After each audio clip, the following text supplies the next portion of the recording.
Palavra da Verdade, a exposição bíblica com Hernandes Dias Lopes.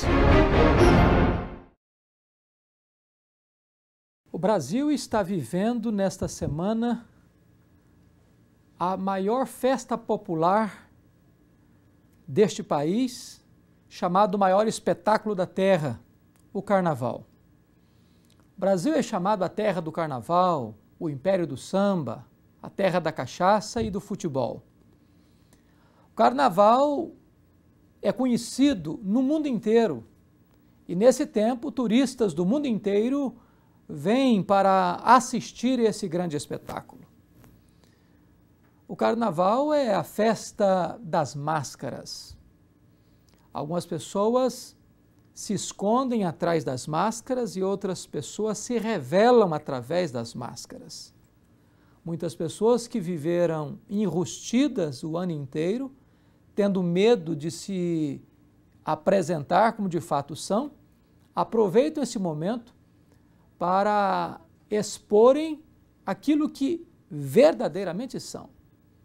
Então as máscaras não apenas escondem, elas também revelam.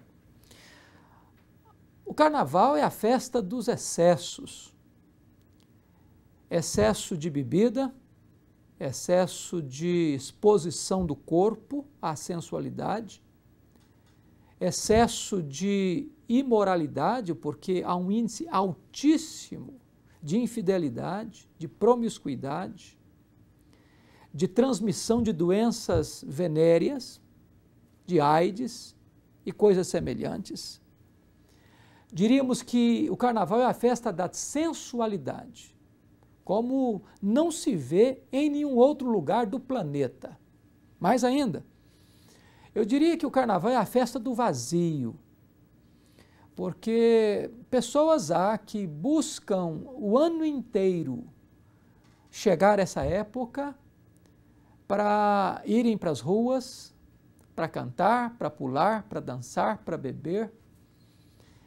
E, na verdade, essas pessoas não encontram sentido na vida e tentam locupletar-se ou encher este vazio através do Carnaval. Eu fico olhando, por exemplo, para a experiência do rei Salomão, registrada em Eclesiastes capítulo 2. Naquela época, Salomão estava longe de Deus e ele tentou encontrar sentido para a sua vida em 4 coisas que ainda hoje as pessoas buscam, sobretudo no Carnaval. A primeira coisa que Salomão buscou foi um sentido para a sua vida na bebida. Entregou-se à bebida. Quantas pessoas bebem e bebem em excesso no Carnaval, pensando que a felicidade está no fundo de uma garrafa. E esgotam essa bebida e chegam no fundo da garrafa e encontram aí o vazio, o tédio, a solidão, o desespero. Salomão entendeu que a felicidade não estava na bebida. Depois Salomão procura a felicidade no dinheiro, na riqueza. Ele tornou-se um homem riquíssimo, dono de muitas propriedades, mas ele olhou para o dinheiro e disse que o dinheiro era vaidade, era bolha de sabão. Não podia satisfazer e nem preencher o vazio da sua alma. Em terceiro lugar, ele procurou a felicidade no sexo. Salomão foi um homem, de certa forma, único. Diz a Bíblia que ele teve 1000 mulheres. Ele teve 700 princesas e 300 concubinas. Ele podia mudar de mulher e repetir uma mulher apenas de 4 em 4 anos. E a frustração dele foi tal que ele diz que entre essas 1000 mulheres ele não encontrou nenhuma. O problema não estava com as mulheres, estava com ele. Mas finalmente diz a Bíblia que Salomão procura a felicidade no poder. Ele se torna um homem poderoso, seja pelo seu poder econômico, seja pela sua cultura, pelo seu conhecimento e pela sua influência política. Mas tudo isso para ele não passou de vaidade, de bolha de sabão. Quantas pessoas que no Carnaval também procuram a felicidade na bebida, no dinheiro, no sexo, na fama. Mas quando passa esta festa, vem a quarta-feira de cinzas e as pessoas se cobrem de tristeza, de solidão, de desespero e de angústia. Hoje eu quero conversar um pouco com você sobre uma festa de carnaval.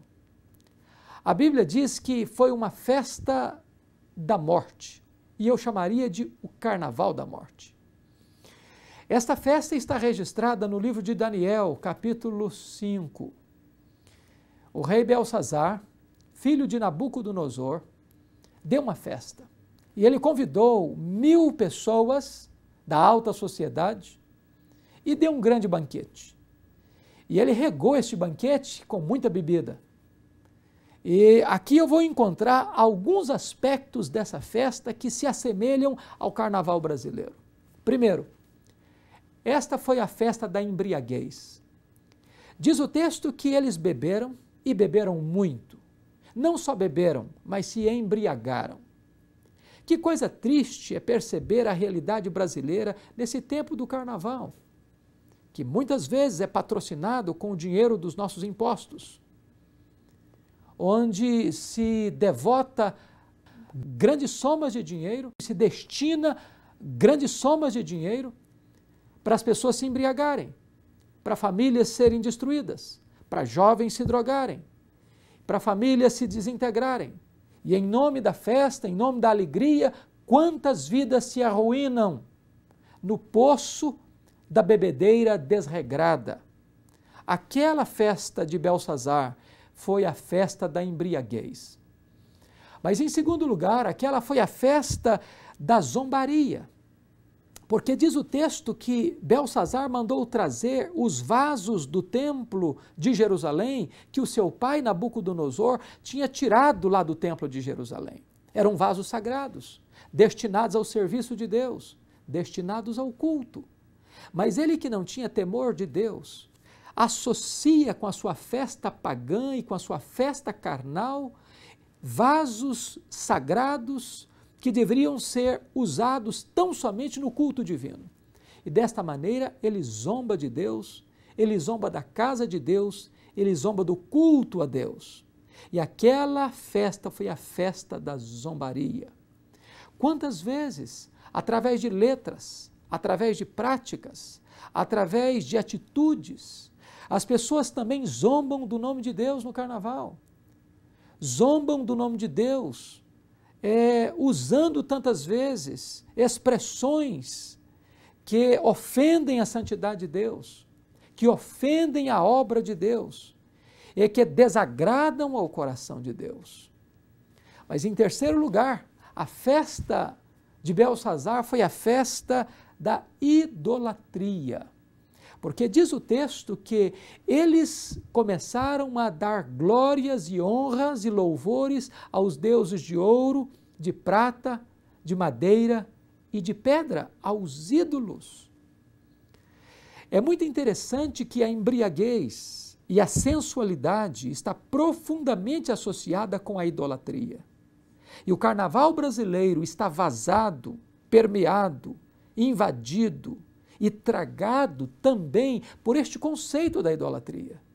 O carnaval brasileiro também é uma festa de idolatria, onde as pessoas cultuam muitas vezes os ídolos, os fetiches e cultuam o próprio corpo. E todo culto que não é prestado a Deus é uma idolatria e é uma abominação para o Senhor. Mas em quarto lugar, aquele carnaval foi a festa do pavor. Porque diz a Bíblia que enquanto eles estavam bebendo e usando os vasos sagrados para se alegrarem naquele bacanal, apareceu na parede uma mão escrevendo uma frase misteriosa. E enquanto aquela mão escrevia naquela parede, diz a Bíblia que o pânico, o medo e o terror tomou conta do rei Belsazar e de seus convivas. A festa da carne pode produzir uma noite de alegria, pode produzir um final de semana de muito festejo, mas depois vem a consciência pesada, depois vem a dor do coração, depois vem a culpa, depois vem o sofrimento, depois vem as consequências e as sequelas desta atitude. Eu tenho acompanhado dezenas, centenas de pessoas que vão para esta festa e que se entregam à sua devassidão, e que experimentam a liberdade sem fronteiras e sem limites, caindo nas malhas da licenciosidade, para perceberem depois que não há paz, que há um vazio maior, que é uma solidão assoladora.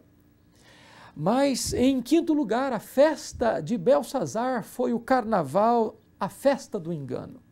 Porque quando surgiu aquela mão na parede, Belsazar mandou chamar os magos e os encantadores da Babilônia, dizendo o seguinte: quem interpretar esta frase misteriosa, essas palavras misteriosas, receberá vestes, receberá joias e será o terceiro no meu reino. Ele era um rei inconsequente. Ele estava festejando na noite da sua morte e na noite da queda do seu reino. Ele não podia fazer promessas porque não podia cumpri-las. Ele morreria naquela mesma noite. Ele estava falando aquilo que não podia fazer. Ele estava redondamente enganado. Quantas pessoas estão também banqueteando e festejando na beira do juízo, à porta de um encontro com Deus, mas não levam Deus a sério, não temem a Deus e fazem promessas que não podem cumprir. Em sexto lugar, aquela foi a festa da impotência humana, porque os magos vieram e não conseguiram interpretar aquelas palavras misteriosas. O homem tem limites, o homem não pode todas as coisas. Ele pode ter uma noite de festejo, ele pode ter uma noite de prazer, mas ele não pode discernir as coisas de Deus, ele não pode definir as coisas de Deus. Enquanto ele não se humilhar debaixo da poderosa mão de Deus, a sua vida ficará sem resposta, a sua vida estará entregue a um grande mistério que ele não pode decifrar. Mas ainda, em sétimo lugar, aquela foi a festa da ingratidão. É curioso que Daniel foi chamado àquela festa para interpretar aquela frase misteriosa. E Daniel, profeta de Deus, disse para o rei: olha, rei, foi o próprio Deus quem pôs este reino da Babilônia nas mãos de teu pai. Você conhece a situação. Nabucodonosor, o seu pai, porque não se humilhou, foi comer pasto com os animais e com os bois. Tornou-se um bicho. Deus o humilhou. Ele se arrependeu. Deus devolveu o trono a ele. Você foi testemunha de todas essas coisas. E em vez de você se humilhar e dar glória ao nome de Deus, você está dando glórias aos ídolos. Isso é ingratidão da sua parte. Quantas pessoas zombam de Deus, escarnecem de Deus nessa festa do carnaval, mesmo sabendo que a vida é um dom de Deus, que Deus é quem nos dá a saúde, que Deus é quem nos dá o pão de cada dia, que Deus é quem nos dá o trabalho, e em vez de usarem a vida, a saúde, a força, os talentos para glorificar a Deus, usam todos esses recursos para blasfemarem de Deus, para se insurgirem contra Deus e para glorificarem a si mesmas e glorificar os seus desejos carnais e os seus desejos imediatos. Mas ainda, aquela festa foi a festa do juízo de Deus. Diz a Bíblia que Daniel interpreta aquela frase, Mene, Mene, Tekel, Ufarsim, dizendo para o rei, rei, o teu reino foi contado e tirado das tuas mãos. Você foi pesado na balança de Deus e achado em falta, e o teu reino será entregue nas mãos de uma outra pessoa, será entregue nas mãos de um outro reino. Naquela mesma noite, Dario estava mudando o curso do rio Eufrates. E naquela mesma noite, a cidade inexpugnável da Babilônia estava sendo tomada e saqueada. Naquela mesma noite do banquete, Dario tomou a cidade da Babilônia. Dario matou o rei Belsazar. E a Babilônia caiu e aquele rei morreu, porque a mão de Deus pesou sobre o rei e sobre a Babilônia. Eu quero dizer para você que hoje ainda é um tempo de oportunidade, que hoje ainda é um tempo de arrependimento. Eu espero que você não demore tanto tempo como o rei Belsazar para parar, para refletir sobre a sua vida.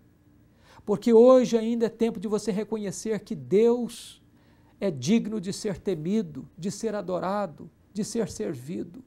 Use a vida que Deus lhe deu, a saúde que Deus lhe deu, o dinheiro que Deus lhe deu, os talentos que Deus lhe deu, para viver uma vida para a glória de Deus.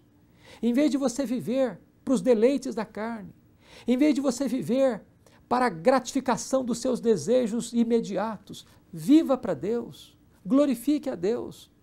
Eu vou dizer para você que o carnaval não satisfaz você.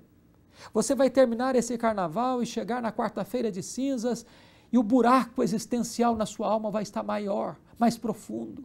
Porque coisas, prazeres, sexo, bebida, drogas, aventuras não satisfazem a sua alma. Mas se você entregar a sua vida para Jesus, Ele vai preencher esse vazio, porque Ele tem vida verdadeira, Ele tem vida autêntica, maiúscula, abundante e eterna para oferecer a você. Jesus satisfaz, só Ele satisfaz. Ele pode dar a você a vida verdadeira que você está procurando nas noitadas de um carnaval. Hoje mesmo você pode fazer esta decisão. E o meu desejo é que você, ao ouvir esta mensagem, aí onde você está, você se curve diante de Deus, confesse a Jesus Cristo como seu Salvador e você vai experimentar a verdadeira vida, a vida que vale a pena ser vivida. O carnaval é a festa da morte, mas a vida com Jesus é uma festa que não termina nunca, porque ela é gostosa de se viver aqui e ela vai durar por toda a eternidade. Que Deus abençoe você, em nome de Jesus.